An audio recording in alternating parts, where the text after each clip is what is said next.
السلام علیکم۔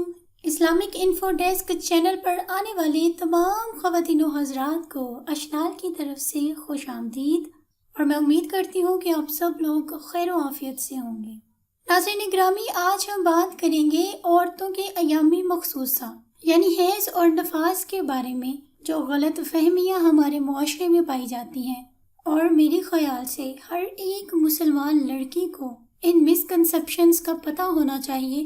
یہ ان کی طہارت و پاکیزگی کے حوالے سے بھی بہت ضروری ہے۔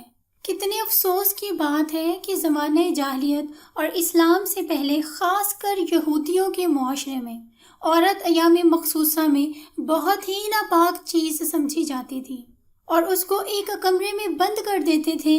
نہ وہ کسی چیز کو ہاتھ لگا سکتی تھی، نہ کھانا پکا سکتی تھی، اور نہ کسی سے مل سکتی تھی۔ لیکن اسلام کی معتدل نظام نے نماز، روزہ اور تلاوت قرآن پاک کے سوا ایسی کوئی چیز باقی نہیں رکھی جو عورت کے لیے ان دنوں میں جائز نہ ہو، یہاں تک کہ وہ ذکر اللہ اور درود شریف اور دیگر دعائیں بھی پڑھ سکتی ہے، اور قرآن کے سوائے وظائف بھی کر سکتی ہے۔ لیکن خاص ایام میں وظیفہ زوجیت کی اجازت نہیں ہے۔ عورت کو ناپاکی کے ایام میں نہانے کی اجازت ہے، اور یہ نہانا صرف ٹھنڈک کے لیے ہے، طہارت کے لیے نہیں ہے۔ اور یہ کسی نے بالکل چھوٹ کہا ہے کہ اس حالت میں نہانے سے جسم جنت میں داخل نہیں ہوگا، یہ سب من گھڑت باتیں ہیں۔ حیض کے بعد پاک ہونے کے بعد کوئی مخصوص آیت نہیں۔ عورتوں میں یہ جو مشہور ہے کہ فلاں فلاں آیتیں یا کلمے پڑھنے سے عورت پاک ہوتی ہے، یہ قطعاً غلط ہے۔ ناپاک آدمی پانی سے پاک ہوتا ہے، آیتوں یا کلموں سے نہیں۔ ایام مخصوصہ میں عورت روزہ نہیں رکھ سکتی، نماز ادا نہیں کر سکتی۔ اس کے ذمے روزے کی قضا ہے، نماز کی قضا نہیں۔ الغرض ان ایام میں عورت کا کھانا پکانا، کپڑے دھونا اور دیگر گھریلو خدمات بجا لانا جائز ہے۔ حیض اور نفاس والی عورت کے ہاتھ کا کھانا کھانا جائز ہے، اور جب تک وہ پاک نہ ہو جائے اس پر غسل فرض نہیں۔ اور کچھ لوگوں میں یہ باتیں بھی پائی جاتی ہیں کہ بچے کی پیدائش کے فوراً بعد عورت کو غسل کرنا چاہیے، یہ بالکل بھی ٹھیک نہیں ہے۔ جب عورت ان مخصوص ایام میں ہو تو مرد کو اس کے پاس جانے کی ممانعت ہے۔ ایسی حالت میں بیوی سے ملنا ناجائز اور حرام اور گناہ کبیرہ ہے۔ اگر غلطی سے یا انجانے سے ایسا کوئی کام سرزد ہو بھی جاتا ہے تو توبہ و استغفار کرنی چاہیے۔ اگر گنجائش ہو تو تقریباً 6 گرام چاندی یا اس کی قیمت صدقہ کرے، ورنہ توبہ استغفار ہی کرتا رہے۔ مگر اس ناجائز فعل سے نکاح میں کوئی فرق نہیں آتا۔ کپڑے کا جو حصہ ناپاک ہوا ہے اسے پاک کر کے پہنا جا سکتا ہے، اور جو پاک ہو ان کے استعمال میں کوئی حرج نہیں ہے۔ عورتوں کے خاص ایام میں مہندی لگانا شرعاً جائز ہے، اور یہ خیال غلط ہے کہ ان ایام میں مہندی ناپاک ہو جاتی ہے۔ ایام کی حالت میں عورت کا زبان سے قرآن پڑھنا جائز نہیں۔ بالکل اسی طرح جس مرد یا عورت پر غسل فرض ہو اس کے لیے بھی قرآن کریم کی تلاوت جائز نہیں۔ اس حالت میں زبان کھانے پینے کے لیے تو پاک ہوتی ہے، مگر تلاوت کے حق میں پاک نہیں۔ جس طرح بے وضو آدمی کے اعضاء تو پاک ہوتے ہیں، لیکن جب تک وضو نہ کر لے نماز کے لیے پاک نہیں ہوتے۔ اس کو نجاست حکمی کہتے ہیں۔ جنابت اور حیض و نفاس کی حالت میں بھی زبان حکماً ناپاک ہوتی ہے۔ ہاں، ذکر و تسبیح اور دعا کی اس حالت میں بھی اجازت ہے۔ اگرچہ عورتیں ان ایام مخصوصہ میں قرآن پاک کی تلاوت نہیں فرما سکتی، لیکن قرآن پاک کے وہ الفاظ جو دعا یا وظیفے کے طور پر استعمال ہوتے ہیں ان کو پڑھ سکتی ہیں۔ اس حالت میں عورت حافظہ کو چاہیے کہ زبان ہلائے بغیر ذہن میں پڑھتی رہے، اور کوئی لفظ بھولے تو قرآن مجید کسی کپڑے کے ساتھ کھول کر دیکھ لے۔ خاص ایام میں امتحان کے موقع پر قرآنی صورتوں کے جواب میں ترجمہ اور تشریح لکھنے کی اجازت ہے، مگر آیات کریمہ کا متن نہ لکھیں، آیت کا حوالہ دے کر اس کا ترجمہ لکھ دیں۔ ان مخصوص ایام میں قرآن پاک کی تلاوت تو جائز نہیں، لیکن قرآن پاک کو چھونا بھی جائز نہیں۔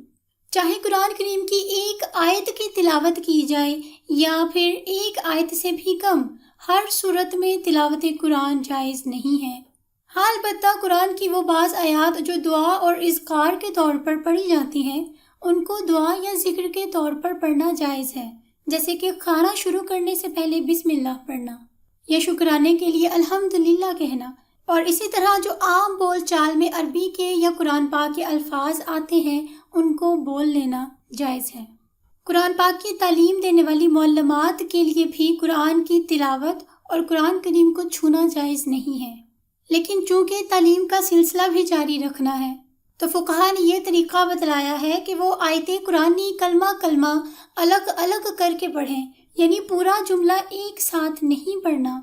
مثلا الحمد للہ رب العالمین، اس طرح معلمہ کے لیے قرآنی کلمات کے ہجے کرنا بھی جائز ہے۔ حدیث شریف میں ایام مخصوصہ میں عورتوں کی قرآن کی تلاوت کرنا تو جائز نہیں ہے، لیکن قرآن سننے کی ممانعت نہیں ہے، لہٰذا ان خاص ایام میں کسی شخص سے یا ریڈیو اور کیسٹ وغیرہ سے تلاوت قرآن پاک سن سکتی ہیں۔ حیض کے بعد پاک ہونے کے بعد نجاست سے صفائی حاصل کرنا اور غسل کر لینا ہی کافی ہے۔ پاک عورتوں کو اذان کا جواب دینا چاہیے، مگر حیض اور نفاس والی عورتیں اذان کا جواب نہ دیں۔ بچہ پیدا ہونے کے بعد جو عورت کی حالت ہوتی ہے وہ نفاس کی حالت ہوتی ہے۔ جس طرح حیض میں عورت کو نماز معاف ہو جاتی ہے، اسی طرح نفاس میں بھی عورت کو نماز معاف ہوتی ہے، لیکن چونکہ روزہ حیض میں بھی معاف نہیں، اس کی قضا لازم ہے، ٹھیک اسی طرح نفاس والی عورت پر بھی روزے کی قضا لازم ہوگی۔ بعض عورتوں میں یہ بات مشہور ہے کہ حالت حیض یا جنابت میں جو بال سر کے گر جائیں یا ٹوٹ جائیں اس کو جمع کیا جائے، پھر جب جنابت سے پاک ہونے کا غسل کرتی ہیں اس وقت ان بالوں کو اپنے انگوٹھے میں باندھ کر غسل کرتی ہے، پھر غسل کے بعد ان کو دفنا دیتی ہیں۔ یہ بات بھی بے اصل اور صرف مبالغہ ہے، اور اسلامک اسٹڈیز کے وہ طالبات جن کے نصاب میں قرآن کی صورتیں شامل ہیں ان کے لیے ایام کے دنوں میں حکم ہے کہ قرآن مجید کے الفاظ کو ہاتھ نہ لگائیں اور نہ ان الفاظ کو زبان سے پڑھیں، البتہ بقیہ کتابوں کو ہاتھ لگانا اور پڑھنا جائز ہے۔ زمانہ جاہلیت میں تو عورت کو ناپاک سمجھا جاتا تھا، لیکن افسوس کی بات تو تب ہے کہ ایک اسلامی معاشرے میں رہتے ہوئے بھی ہم وہی سب کچھ کر رہے ہیں۔ میں سب کی بات نہیں کر رہی، لیکن بہت سے بیکورڈ ایریاز میں ابھی بھی اس قسم کی سچویشنز ہیں اور مسکنسیپشنز اپنے عروج پر ہیں کہ ان دنوں میں نہانا نہیں، کھانا نہیں بنانا، جو کپڑے ناپاک ہو جائیں ان کو پہننا نہیں، اور ان کے علاوہ بھی بہت ساری غلط فہمیاں پائی جاتی ہیں۔ اس لیے یہ ایک ضرورت بن گئی تھی کہ لوگوں کو گائیڈنس پرووائڈ کی جائے، اور میں امید کرتی ہوں کہ اس ویڈیو کو دیکھنے کے بعد بہت ساری غلط فہمیوں کا ازالہ ہو گیا ہوگا۔ ویڈیو اگر آپ کو اچھی لگی ہو تو ویڈیو کو لائک کر دیں اور چینل کو سبسکرائب کر دیں۔ مجھے اگلی ویڈیو تک کے لیے اجازت، دعا میں یاد رکھیے گا، فی امان اللہ۔